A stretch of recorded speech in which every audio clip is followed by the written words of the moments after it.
जय। बोलो श्री सतगुरु महाराज जी की जय। पिया भी साथ है यही, जो मिल सको तो मिलो। धनी भी साथ है यही, जो मिल सको तो मिलो। जो दिल में हो ये यकीन, तो मिल सको तो मिलो।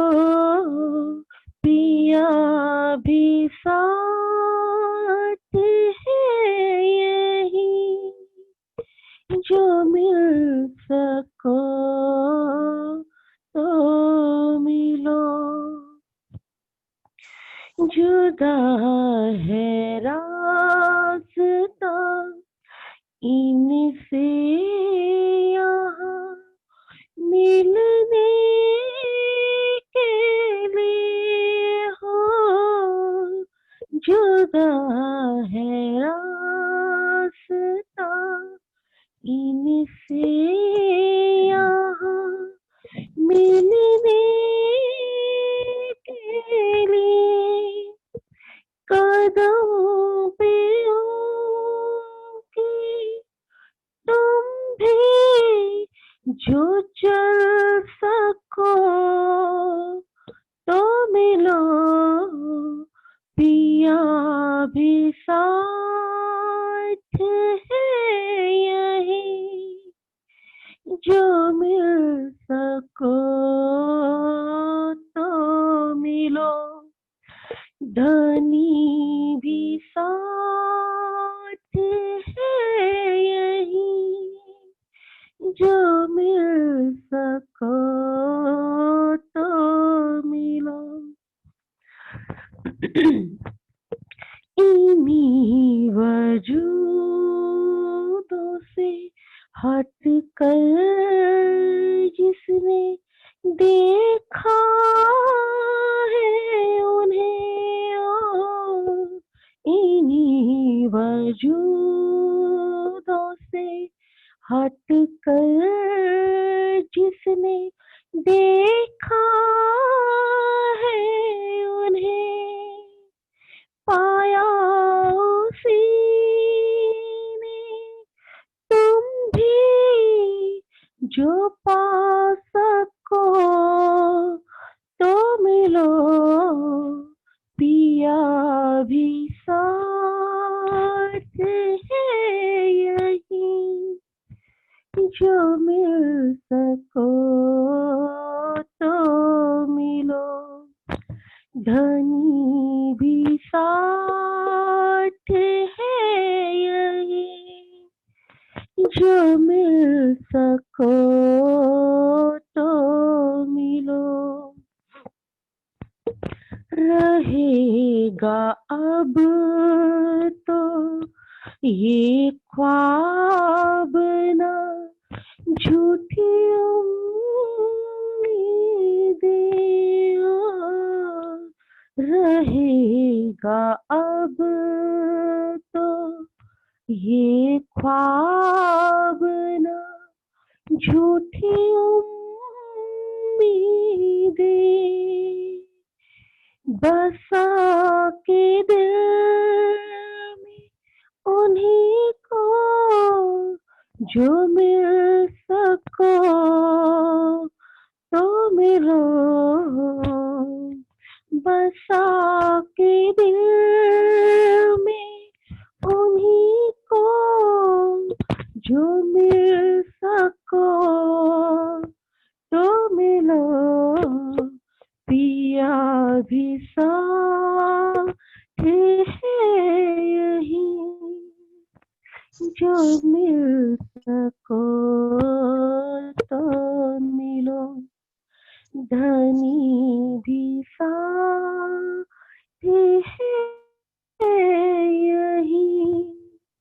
जो मिल सको तो मिलो। बोलो श्री प्राणनाथ प्यारे की जय। बोलो श्री सतगुरु महाराज की जय।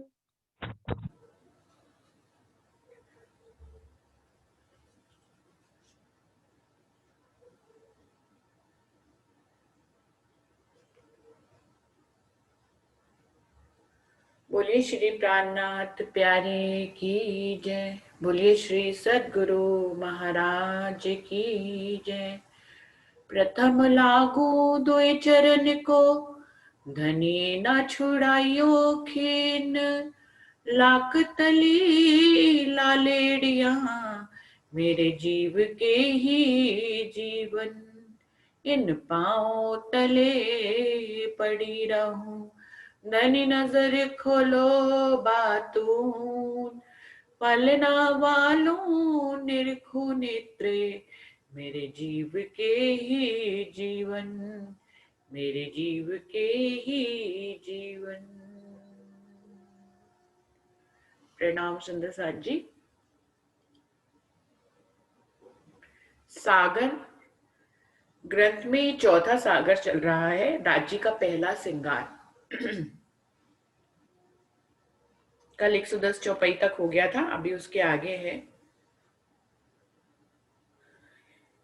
मुख स्वरूप अति सुंदर, क्यों कहूं शोभा मुख इन। एक अंग जो निरखिए तो तीती ही थके वर्णन। छवि स्वरूप मुख छोड़ के, देख सको न लाख अधुर। ए लाल की लालक क्यों कहूं, जो अमृत अरस मधुर।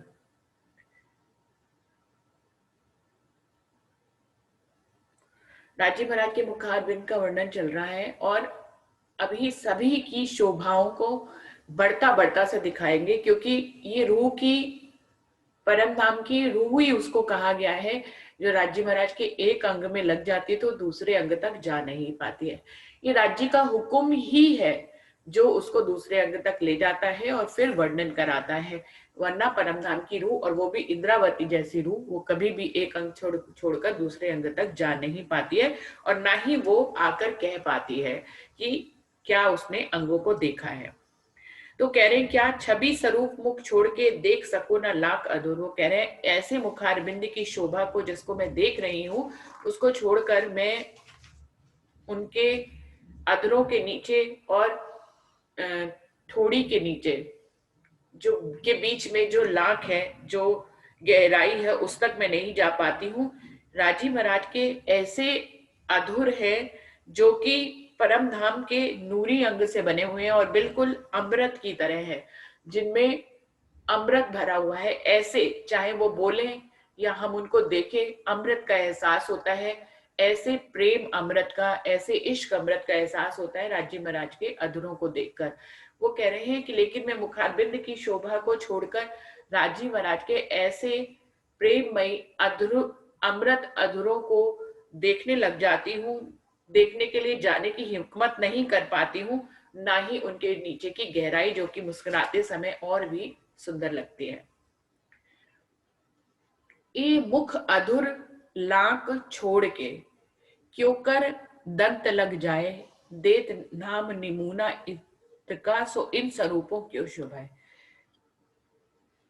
वो कह रहे राजीव महाराज की जितनी भी शोभा का मैं वर्णन कर रहा हूँ, उसमें मैं नाम और नमूना तो यहाँ का ले रहा हूँ। वो इस ऐसे अर्श के सुभान को ये उपमाएं जो है वो शोभा नहीं देती हैं, फिर भी मुझे कहना पड़ता है, क्योंकि मैं अपनी रूहों को वरना क्या आहार दूंगा। तो कह रहे हैं ऐसे अमृत रूपी, इश्क के अमृत रूपी अधरों को छोड़कर मैं इन अधरों के अंदर जो उनके सुंदर नूरमयी दंत की शोभा है, उस तक भी जाना मुश्किल है मेरे लिए। लेकिन ये राजी महाराज की हिकमत है, ये राजी महाराज का हुक्म है, जो मुझे सब अंगों तक ले जाकर उनका सुख मुझे देता है, और फिर और रूहों को सुख देने के लिए इनका वर्णन भी कराता है। सो दंत अधुर लाक छोड़ के, जाए न सको लग गाल। सो गाल लाल मुख छोड़ के, आगू नजर न सके चार। वो कह रहे हैं ऐसे अधुर अमृत रूपी अधुर ऐसी लाख और ऐसे दांतों की शोभा को छोड़कर मैं आगे राजी महाराज के गालों की शोभा तक भी नहीं जा पा रही हूँ। जबकि हुक्म राजी का मुझे यहाँ तक ले ही आया है, तो मैं बताती हूँ कि राजी महाराज के जो गाल हैं वो लाल हैं और उनमें कानों में जो बाले पहने हुए उनकी झाई दिखाई देती है, और इस उज्जवल रंग में जो गाल उज्जवल कलर के उसमें लालिमा मिली हुई है, तो गुलाबी गाल लगते हैं एकदम पंखुड़ी की तरह। ऐसे राजी महाराज के गाल हैं जिन पर जो है वो उनके कानों के आभूषणों की शोभा भी दिखाई देती है। मुख नासिका देखत आशिक, सुंदर शोभा अदंत, नेत्र बीच नीलाट तिलक, आशिक याही सो जीवन। जो आशिक हुए हैं वो राजी महाराज की नासिका को भी देखती हैं बड़े ही प्रेम से। नासिका की शोभा बहुत ही सुंदर है, बहुत ही अनंत है। ये गौरवान्वित है राजी के मुखारबिंद पे और चेतन है, और सबसे मुखारबिंद में सबसे ऊंचा स्थान है नासिका का। वो कह रहे हैं ये दोनों नेत्रों के बीच में नीलाट मत्थे से मिली हुई ये नासिका है जिसके ऊपर सुंदर तिलक बना हुआ है, और आशिक की तो ये जीव का जीवन है, वो इसी नासिका को देख देख कर ही जीती है। भ्रकुटी तिलक शोभा छोड़ के, जाए न सको लग कान, सो कान कोमल अति सुंदर, सुख पाइये हृदय आन। वो कह रहे हैं ऐसे नासिका की शोभा, ऐसे तिलक की शोभा को छोड़कर मैं राजी महाराज के कानों तक भी नहीं जा पाती हूँ। आपको बताऊं कि ये कान कितने सुंदर हैं। इन कानों की शोभा को देखकर दिल में बड़ा करार आता है, बहुत ही सुकून मिलता है। क्यों मिलता है? क्योंकि ये कान ही ऐसा माध्यम है जो रूह के दिल की बात को सुनते हैं, और फिर राजी महाराज इन्हीं श्रवणों से रूहों की बात को सुनकर, मीठी बातों को सुनकर फिर उनको अपने अधुर अमृतों से मीठा जवाब देते हैं। तो इन कानों का बहुत बड़ा सुख है, क्योंकि ये रूहों के दिल की था लेते हैं, रूहों के दिल तक इनकी पहुंच है। तो ऐसे श्रवणों के ऊपर मैं बलिहारी जाती हूँ, इंद्रावती जी कह रही है। लेकिन और भी खूबी कानन की दिल दर्दा देवे भान, जाको कहे लेऊ पड़ उत्तर कोई न सुख इन समान। वो कह रहे हैं इन कानों की खूबी खाली आभूषण धारण करने के लिए ही नहीं है। इन कानों की एक तो कान गोरे हैं, ऊपर से उसमें लालिमा है, ऊपर से राजी महाराज ने बल वाले कलड़े पहने हुए हैं, बाले पहने हुए हैं, उसमें भी मोती है सफेद रंग का, उस सफेद मोती के अंदर भी लाल की लालक है। ऐसे सुंदर कान जो कि गालों पे जिनकी शोभा दिखाई देती है, ऐसे सुंदर कान को मैं देख के मेरा दिल भरा रहता है हमेशा प्रेम से। लेकिन इसका एक सुख और भी है बहुत बड़ा, वो जो बता रहे हैं, और भी खूबी कानन की दिल दर्दा देवे मान। ये वही कान है जो रूहों के दिल के दर्द को खत्म करते हैं। यहाँ पे रूह की क्या इच्छा होती है? राज्य महाराज हमारी बातें सुने और हम फिर राज्य की बातें सुने, राज्य हमारी बातों को सुनकर पढ़ उत्तर दें और हम उनको देख कर निहाल हो जाएं। चाहे वो सुख का हो चाहे वो दुख का हो। अगर हम दुख में हुए होते तो भी अर्जी करते और हम सोचते हैं कि राज्य तक हमारी अर्जी 1 मिनट में पहुंच जाए। तो ये सब किसके माध्यम से होगा? राज्य के कानों श्रवणों की अपेक्षा ही होगा, उनके माध्यम से होगा। जब रूह दुख में या सुख में राज्य को जब भी पुकारेगी तो ये श्रवण ही है राज्य महाराज के, जो रूहों के दिल की बात सुख और दुख की दोनों सुनते हैं और फिर उसका निवारण भी करते हैं। तो कह रहे हैं एक खूबी और है कानों की, दिल दर्दा देवे भान। ये हमारे दिल के दर्द को खत्म करने का माध्यम है। या को कहे लेऊ पड़ उत्तर कोई न सुखिन समान। इन कानों को, इन श्रवणों को मैं अपने दिल की बात कहती हूँ और फिर राज्य महाराज इन श्रवणों से मेरी दिल की बात सुनकर मुझे अपने अधुर अमृतों से, एक मीठी जुबान से उसका उत्तर देते हैं। जब कोई हमारी बात सुन लेता है और उसका उत्तर देता है तो दुनिया में इससे बड़ा सुख कोई भी नहीं है। वो कह रहे हैं कोई ना सुख के समान, इसके समान कोई भी सुख नहीं होता है। सोचिए यदि यहाँ पर ऐसा हो जाता है कि पति आपकी बात नहीं सुन रहा, आपकी बात ध्यान नहीं दे रहा हो, फोन में लगा हुआ, तो आपको कितना बुरा लगता है। और वही दिन एक दिन वो आपकी बात बड़े ही ध्यान से आपकी नजरें मिला के आपसे सुन लेता है और उसका जवाब भी देता है, तो उससे बड़ी बात कुछ भी नहीं होती है इस दुनिया में कि चलो सामने वाले ने हमारी बात ध्यान से सुनी तो सही कम से कम, और फिर उसका जवाब भी दिया।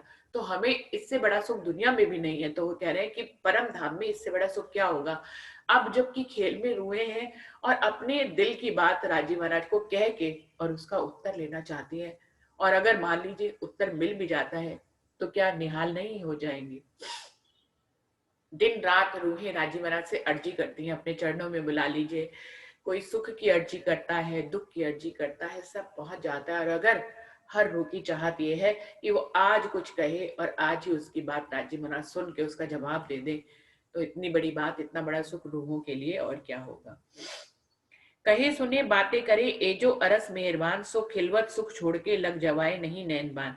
वो कह रहे हैं ये जो राजी महाराज हम कहते हैं और राजी महाराज हमारी बातें सुनकर हमें उत्तर देते हैं, ऐसे मेहरबान राजी महाराज के खिलवत खाने के सुखों को छोड़कर मैं राजी महाराज के नैनों से जो बाण चलाते हैं उन तक भी पहुंच नहीं पाती हूँ, क्योंकि मैं उनकी बातों को, अपनी बातों को उनको सुनाकर, उनकी बातों को प्रत्युत्तर में सुनकर ही मैं निहाल हो जाती हूँ कि मुझे उनके नैनों तक जाने का होश ही नहीं रहता है। इन नैन बान जो सुभान के क्यों छोड़े रूहे मोमिन, एन नैन रस छोड़ आगे चले रूहे नाम धरत है दिन। वो कह रहे हैं कि अब राज्य महाराज के नैन, नैन के बारे में आपको क्या कहूं, वो तो आपको देखते ही ऐसे लगता है कि हमारे दिल में कहीं बाण चल गया हो। ऐसे राज्य महाराज नैन के बाण हमारे सुभान चलाते हैं।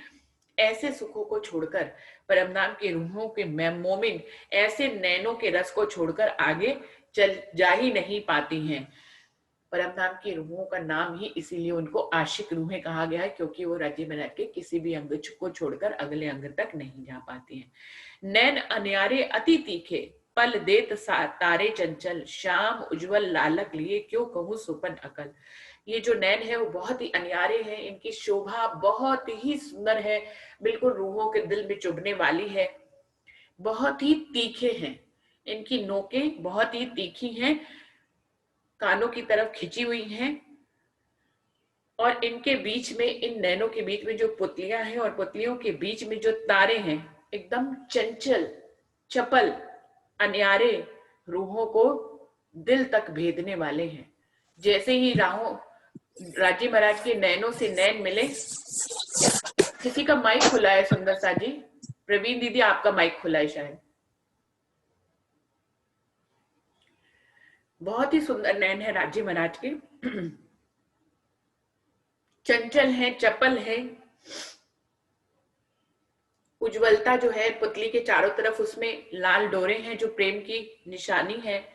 क्यों कहूं सुपन अकल, वो कह रहे हैं राजे महाराज के नैनों के बारे में सुपन की अकल से क्या कहूं, और ऊपर से वो जो खींच के रूहों के ऊपर मारते हैं अपने बाण नैन रूपी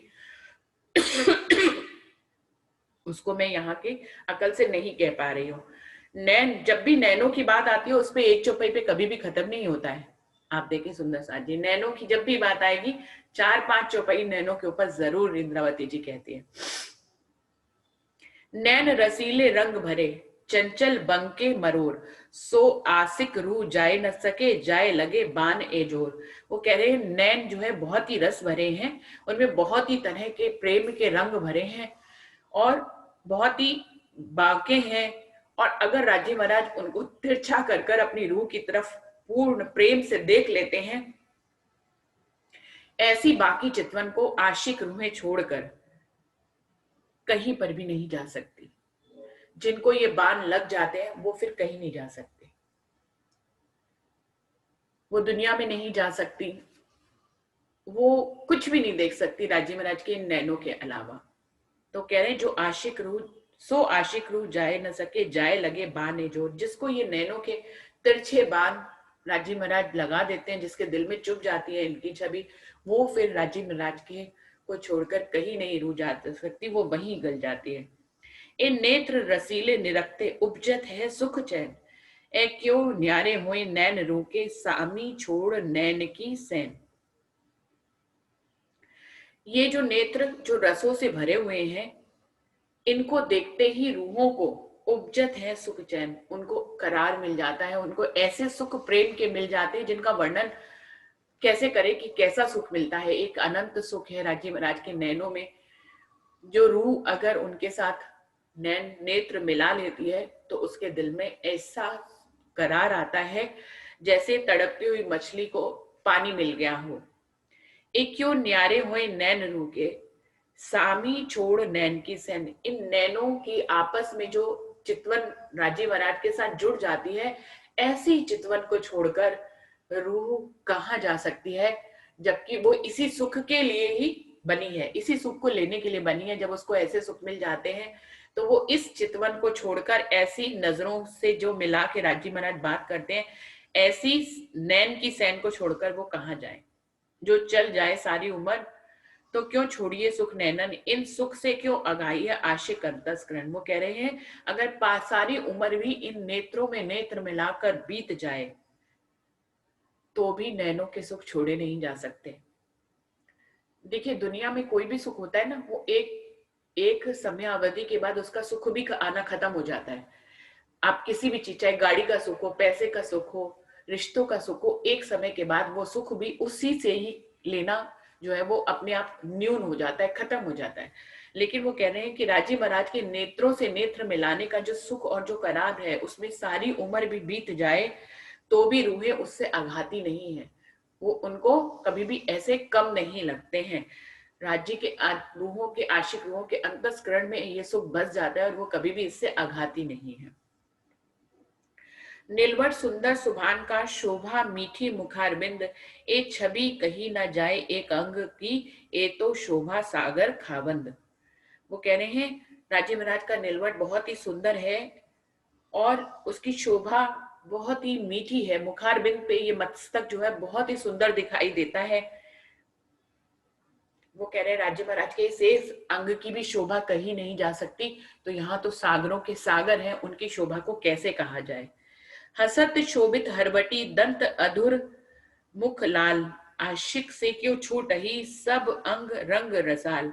वो कह रहे हैं जब राज्य महाराज हंसते हैं, मुस्कुराते हैं, बाकी चितवन देते हुए और उसके साथ बाकी हंसी भी देते हैं, रहस्यमयी हंसी, तो ये हरवटी जो है वो फैल जाती है राज्य महाराज की। ये उसके साथ ये लाख भी फैलता है, ये अधुर भी फैल जाते हैं और उसके अंदर के जो दांतों की शोभा होती है वो दिखाई देती है राजीव महाराज के जब वो मुस्कुराते हैं अपनी रूहों के साथ।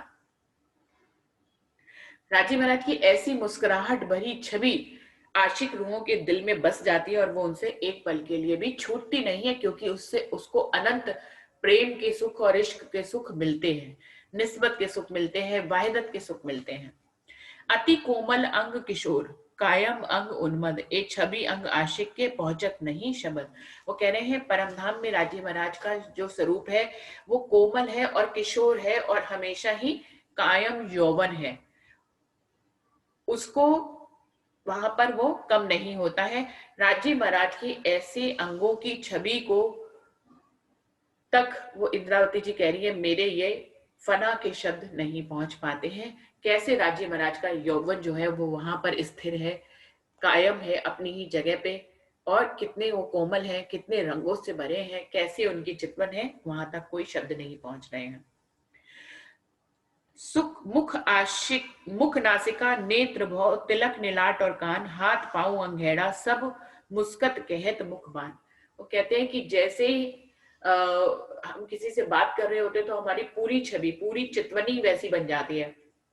हम किसी रिश्ते से किसी को सामने वाले को ना भी देख पाए कि वो किससे बात कर रहा है। कई बार ऐसा होता है कि कोई जना फोन पे बात कर रहा हो तो उसके फोन पे बात करने से उसके चेहरों पे जितने फेशियल एक्सप्रेशन आते हैं उससे हम समझ जाते हैं कि वो किस तरह के रिश्ते से दूसरी तरफ बात कर रहा है, जबकि सामने वाला हमें दिखाई दूसरी तरफ वाला नहीं दे रहा होता है। लेकिन हमारे हाथ पांव बात करते समय जैसी हम बात कर रहे होते हैं, अगर इश्क की बात कर रहे होते हैं तो हमारे सारे हाथ पांव नेत्र नासिका पूरी छवि जो है वो इश्क की हो जाती है। और यदि हम गुस्से में बात कर रहे होते हैं तो हमारे हाथ पांव और नेत्र और हमारी जो चितवनी होती है वो पूरी गुस्से की हो जाती है। अगर हम आश्चर्यचकित होते हैं तो पूरी चितवन वैसे ही हो जाती है। बिल्कुल ऐसे ही यहाँ पे कह रहे हैं कि राजी महाराज का पूरा मुखार बिंद्र जो है, हाथ पांव, चाहे उनका दिल हो, सब कुछ उनका तिलक, उनका नीलाट, उनके कान, नेत्र, भौं, सब जब रूहों के साथ प्रेम भरी बात करते हैं मुस्कुराते हुए, तो पूरा उनके तन और मन, उनकी पूरी छवि चितवनी जो है वो मुस्कुराती है। और राज्य का एक एक अंग, कहने को तो सिर्फ दो होठ ही बोल रहे होते हैं रूहों से, लेकिन राज्य महाराज का पूरा तन, उसका अंग अंग, उसका रोम रोम रूहों के साथ इश्क की बात बोल रहा होता है।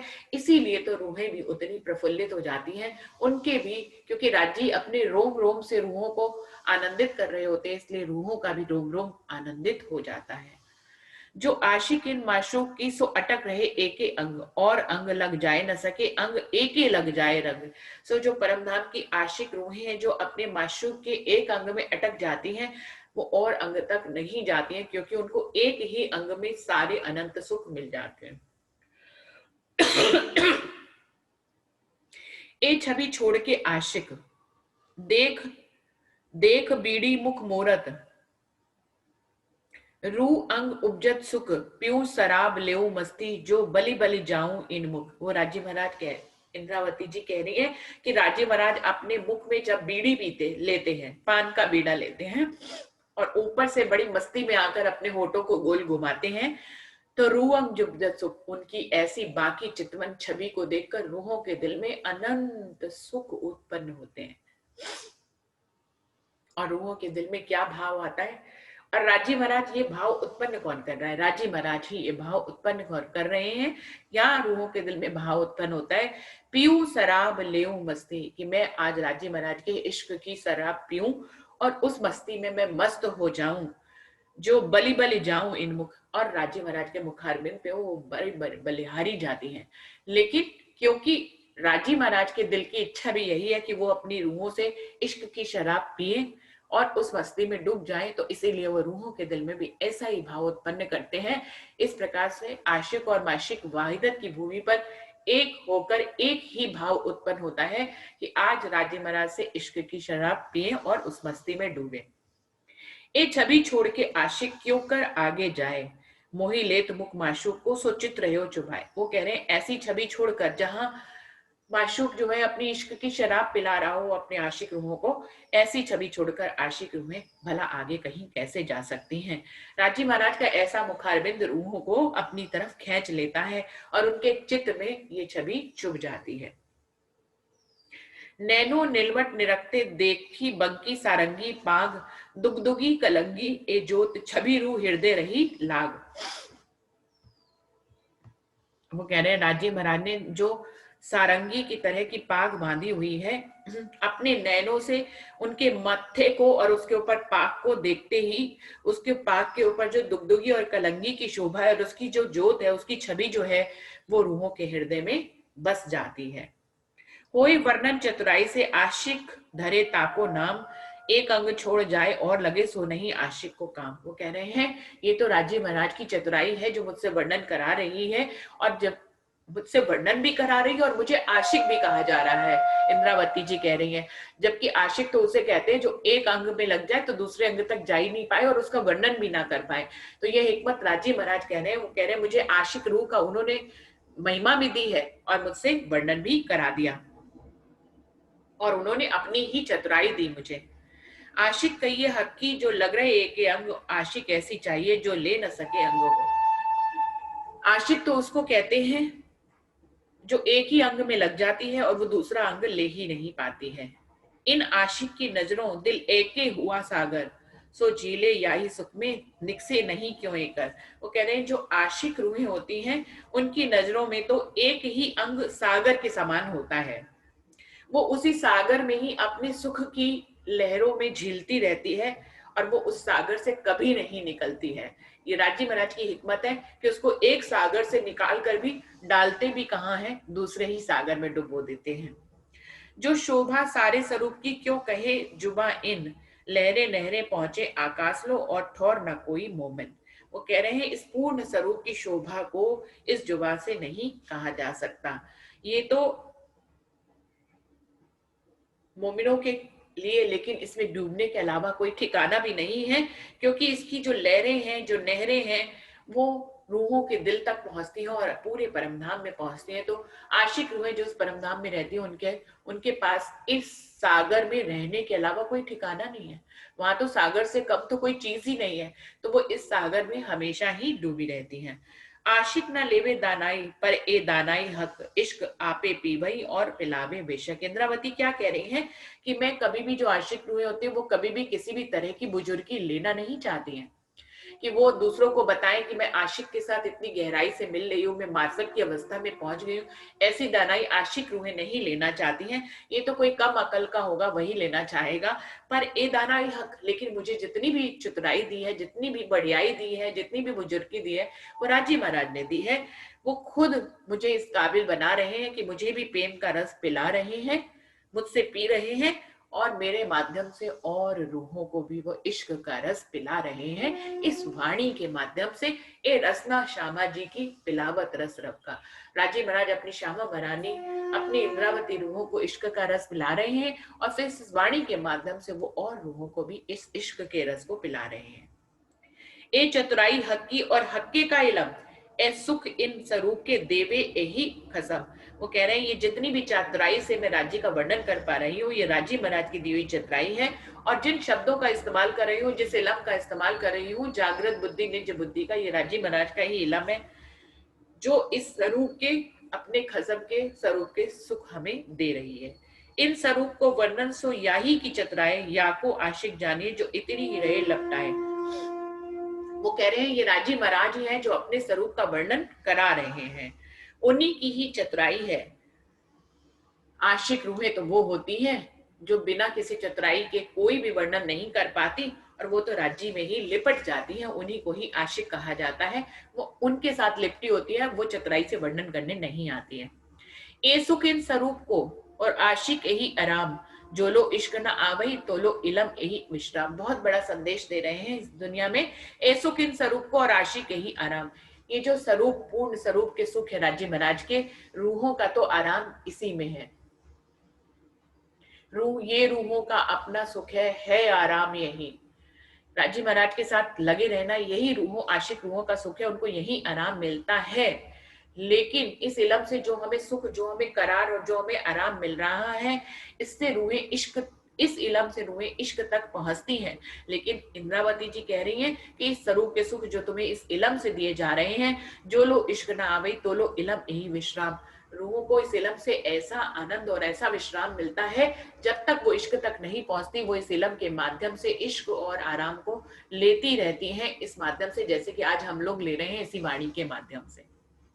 इश्क को सुख और है और सुख इलम, पर न्यारी बात आशिक की जिन जो देवे कसम। वो कह रहे हैं इश्क का सुख और तरह का है, उसमें रूह गर्क हो जाती है, और सुख इलम, और इलम का सुख और है, इसमें राजी महाराज के अंगों की लज्जत धीरे धीरे रूह लेती है इस इलम के माध्यम से।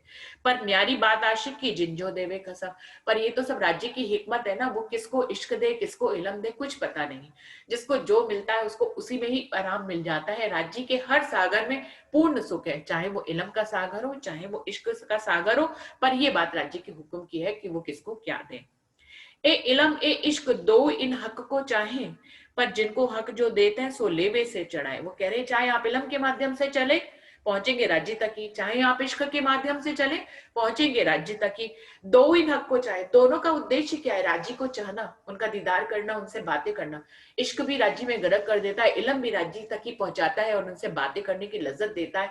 तो ए इश्क इलम दो इन हक को चाहे, दोनों ही राज्य महाराज के सागर है, और दोनों ही सागर राज्य के स्वरूप श्रृंगार तक पहुंचाते हैं। पर जिनको हक जो देते हैं सो लेबे सिर चढ़ाए, जिसको राज्य महाराज जो देते हैं उसको वही अपने सिर पे चढ़ाना होता है, और उसी के माध्यम से आगे चलना होता है। मामत कहें अपनी रूहन को, तुम जो अरवा अरस, शराब प्याले इश्क के लियो प्याले पर प्याले सरस। वो कह रहे हैं, महामती जी कह रही है अपनी रूहों को, कह रही हैं सुख जो अरवा अरस के, जो परमधाम की रूहों के सुख हैं, उनके शराब ऐसे इश्क भरे शराब के प्यालों को लियो प्याले पर प्याले सरस, तुम इन प्यालों को प्याले पर प्याले लेते चले जाओ। ये जो राजी महाराज अपनी चतुराई से, अपनी हिकमत से वर्णन करा रहे हैं, इस इलम से, इसी इलम से एक दिन इश्क आता है। और अगर इश्क की मार्फत की अवस्था नहीं भी आती है तो ये इलम ही तो इश्क है। ये इलम से आप लज्जत किसकी ले रहे हैं? इश्क की ले रहे हैं। बल्कि इलम, इश्क से जो लज्जत लेते हैं उसका तो, उसमें तो बेसुधी आती है, लेकिन इलम से जो लज्जत लेते हैं प्रेम की, उसमें बेसुधी नहीं होती, उसमें जागृत अवस्था होती है। और इस धरती पर राजे महाराज, बेसुधी तो इश्क की परमधाम में भी थी, यहाँ पे तो जागृत इज्जत, बेशक की जागृत लज्जत लेने के लिए ही तो राजे महाराज यहाँ पर लाए हैं। तो इस प्रकार से इस इलम के माध्यम से ही हमें यहाँ पर राजे महाराज के इश्क की लज्जत लेनी है। और यही अब हो रहा है, जो इस समय चल रहा है। सब लोग जो है इलम से लज्जत ले रहे हैं। इतना इलम क्यों कहा जा रहा है, इतना इलम क्यों सुना जा रहा है, जबकि सबको इलम की पैठ है, सबको इसकी गहराई पता है। आज हर व्यक्ति सागर सिंगार को जानता है, उसको किसी से अर्थ सीखने या पढ़ने की जरूरत नहीं है। इतने टीकाए मिल निकल चुके हैं, कोई अपने घर में भी पढ़े तो वो उसको पढ़ सकता है और उससे लज्जत ले सकता है। फिर भी इतना ही इश्क, इतना इल्म क्यों पढ़ा जा रहा है, क्यों सुना जा रहा है? मुझे तो लगता है ये एक इसलिए कहा जा रहा है, जबकि एक सी बातें जो बार बार आती है कि चौपाइयों में एक ही बातें बार बार कही जाती, तो इतनी क्यों कही जाती है? जिससे कि हमारे अंदर वो लोर पोर लगी रहे। आप इश्क, आप इलम को सुने भी, आप इलम को अपने अंदर समाहे भी, और इलम को बोले भी, किसी भी तरह से माध्यम से आप बोलते चले, कहते चले, सुनते चले, तो इस प्रकार से हमें बार बार उनसे लज्जत मिलती चली जाए। इन ये एक ऐसा इलम है जिसकी लज्जत कभी खत्म नहीं होती। आप कोई भी गाना बार बार सुन ले तो उसकी लज्जत एक दिन खत्म हो जाती है, लेकिन ये इलम ऐसा है जिसकी लज्जत खत्म नहीं होती, और इसीलिए इसको इस धरती पे उतारा गया है। और इन सारे इलम में बार बार, बहुत बार एक सी बातों को, राज्य के प्रेम की, राज्य की इश्क की बातों को बार बार कहा गया है। बार बार, अगर बार बार कहा गया है तो हमें बार बार ही पढ़ना चाहिए, हमें बार बार ही सुनना चाहिए। बार बार कहने का बहुत गहरा मतलब है। उनको बार बार इसलिए कहा जा रहा है कि कभी एक झटका ना लगे, दूसरे में लग सकता है, दूसरे में नयन खुल सकते हैं, तीसरे में राज्य महाराज से आपका दिल मिल सकता है। कुछ नहीं कहा जा सकता, इसलिए इसको बार बार कहा जा रहा है, बार बार सुनने के लिए बोला जा रहा है। तो सुंदर साथ जी चौपाई दोहराते हैं। श्री महामती कहे अपनी रूहन को, तुम जो अरवा अरस, शराब प्याले इश्क के, लियो प्याले पर प्याले सरस, लियो प्याले पर प्याले सरस। बोलिए श्री प्राणनाथ प्यारे की जय। बोलिए श्री सदगुरु महाराज की जय। तो राज्य महाराज का पहला सागर अभी यहाँ पर आज समाप्त हुआ है।